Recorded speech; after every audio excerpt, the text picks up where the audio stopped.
새 정부의 내년도 예산안 윤곽이 드러났습니다. 문재인 정부의 정책 기조대로 일자리와 복지 투자가 크게 드러난 이른바 사람 중심 투자가 돋보이는데요. 취재기자 연결합니다. 박혜미 기자.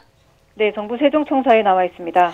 네, 지난 예산안은 400조 원대에 접어들면서 이른바 슈퍼 예산이라는 평가를 받았죠. 이번에는 더 늘었다고요?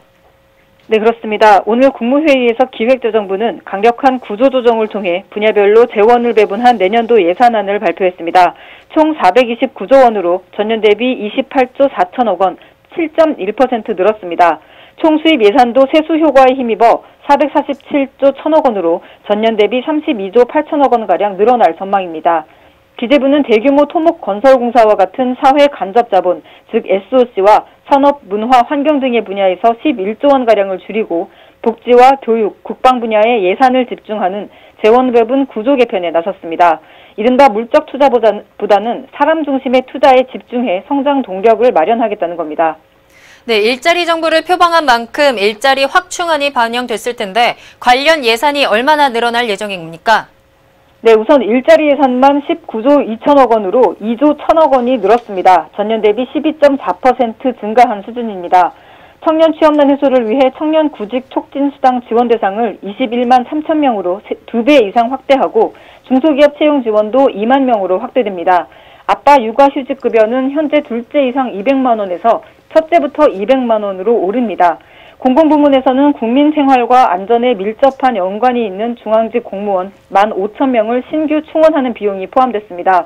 또 기간제의 무기계약직 전환과 용역근로자 직접 고용 등 공공부문 비정규직의 고용 안정 예산도 반영됐습니다. 네, 복지 분야, 특히 최근 문재인 케어를 두고 논란이 됐었는데요. 내년 예산에는 얼마나 반영이 됐습니까?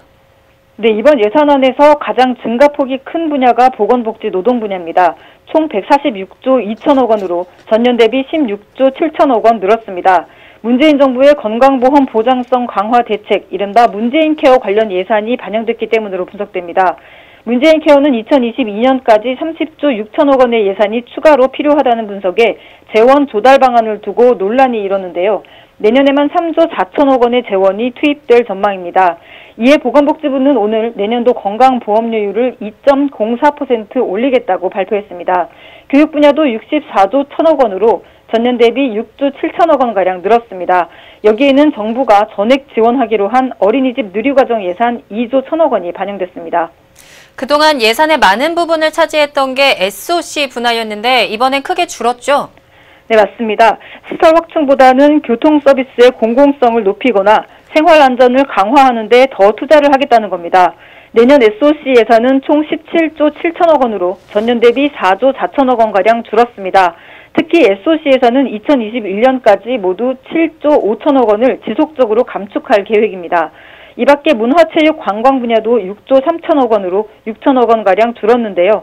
지난 정부에서 국민적 의혹이 제기되거나 문제가 됐던 사업을 정리하는 과정으로 분석됩니다. 산업, 중소기업, 에너지 분야도 15조 9천억 원으로 1천억 원 줄었습니다.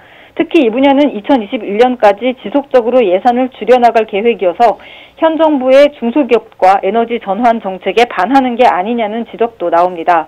내년도 예산안은 내달 1일 국회에 제출돼 12월 2일까지 상임위의 심의를 거치게 됩니다. 지금까지 정부 세종청사에서 전해드렸습니다.